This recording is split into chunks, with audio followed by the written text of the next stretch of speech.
Mais tu vois, gros, là, moi, je vais te coincer parce qu'on va faire un gros débat maintenant. Ok, vas-y, frérot. Parce que moi, il y a quelque chose que moi, je kiffe pas trop.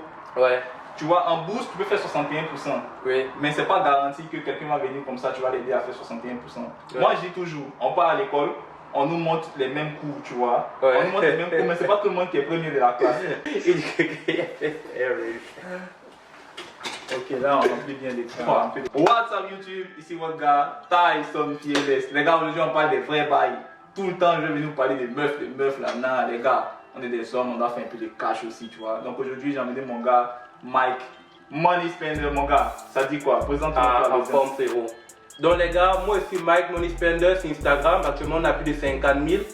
On parle de finances personnelles parce que je suis conscient en finances personnelles et je suis actuellement investisseur en bourse. Puis j'accompagne des dizaines de personnes investies en bourse pour gagner la liberté financière. Ça, c'est intéressant, mon gars. Alors, aujourd'hui, là, oui. pourquoi pas de test? Comment c'était? On avait parlé au téléphone ensemble. Ouais. On avait dit aujourd'hui, on va parler au gars. Avec 100 $, qu'est-ce que tu peux faire pour commencer à générer des revenus? C'est quoi, toi, la première idée qui te vient en tête lorsque tu veux vraiment générer des revenus? Toi, tu es déjà dans le domaine. Qu'est-ce que tu allais faire si tu as 100 $ aujourd'hui? Alors les gars, il y a plein de choses, hein, il y a plein de choses. Moi je dis toujours, pour investir, on n'a pas besoin d'argent, on a besoin juste d'idées, les gars. Ouais. La première chose que je vous dirais, comme d'habitude, investissez en vous-même. Ouais, Par quoi j'attends investir en vous-même? En vos connaissances, les amis. Ouais. Allez vous former, éduquez-vous financièrement. Lisez des livres. Par exemple, moi quand j'ai commencé à lire, vous connaissez sans doute tous un livre que tout le monde connaît, Père riche, Père pauvre de Robert Kiyosaki. C'est la base, ça c'est la base. Ça c'est la base. Pour ça c'est un cliché, tu vois. Ouais. Mais c'est de là où est parti le déclic, bro. J'ai acheté le livre, je l'ai lu, je l'ai trouvé intéressant. J'ai acheté un deuxième.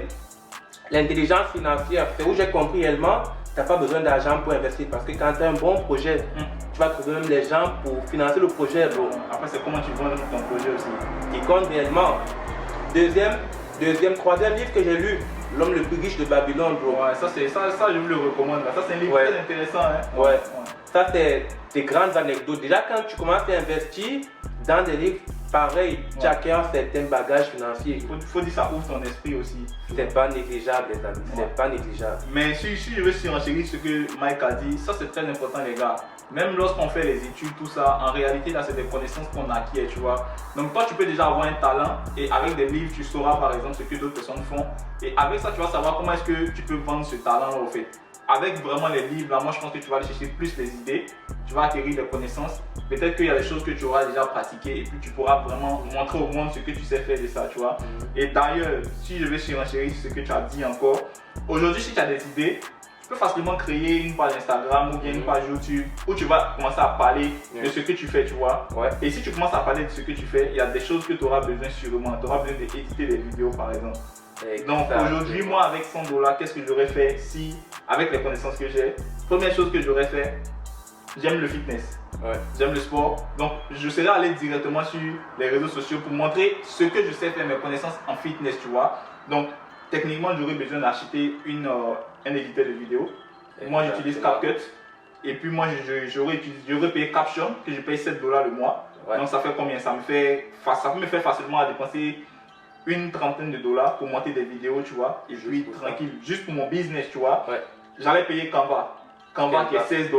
Ouais. Et le lot, tout ça, ça me permettrait de pouvoir faire des contenus sur un domaine bien précis, à montrer mon expertise, tu vois.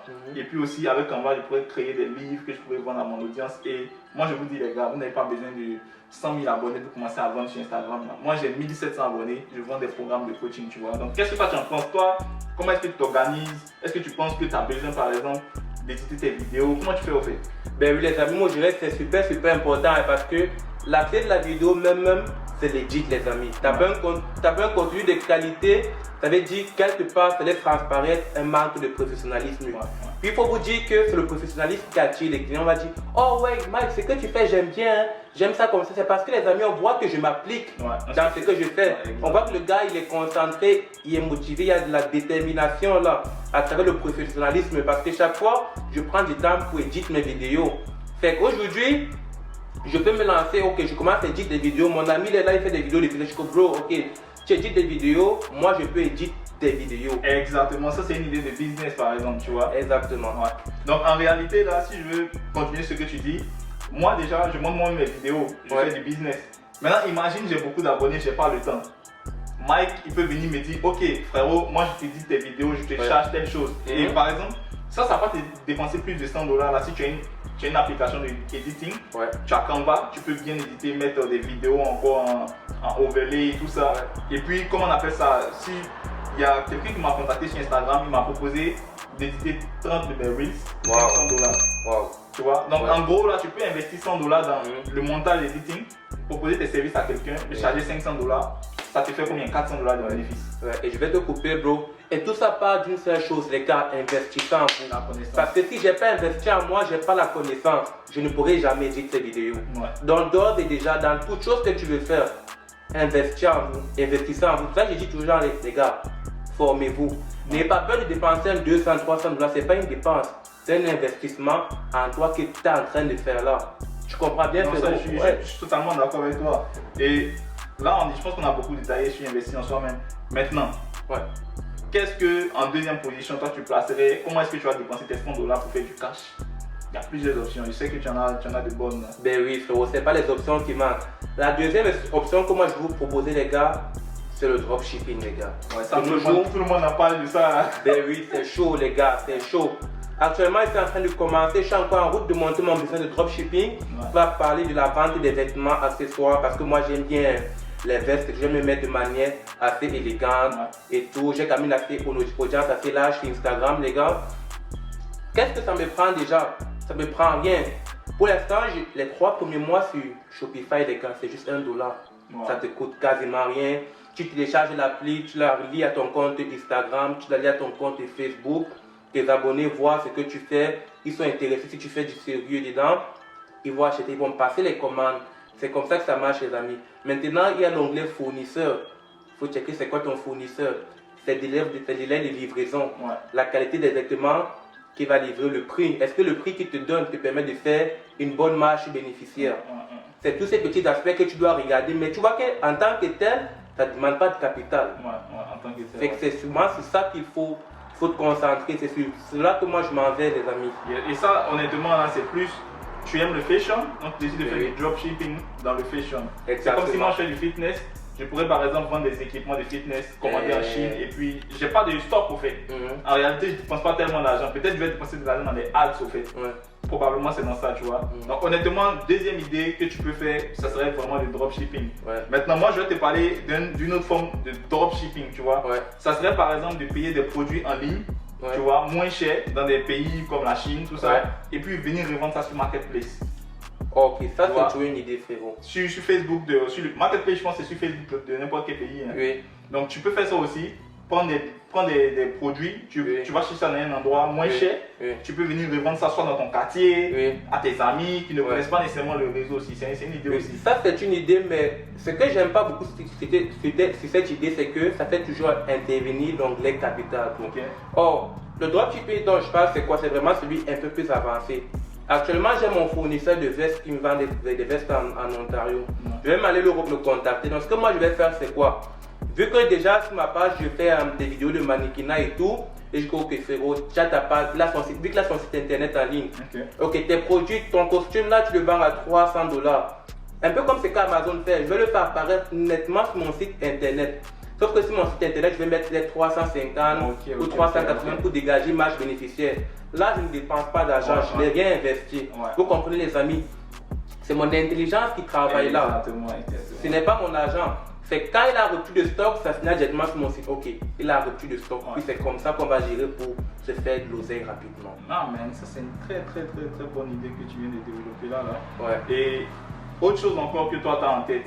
Moi, je pense que j'ai stocké j'ai épuisé toutes mes idées que je voulais vous partager là. C'est quoi toi tu as en tête si on doit dépenser $100? Et la troisième idée, les gars, c'est la plus chaude. Investissez en bourse, les amis. En bourse, pratiquement avec $100, tu peux commencer à investir en bourse.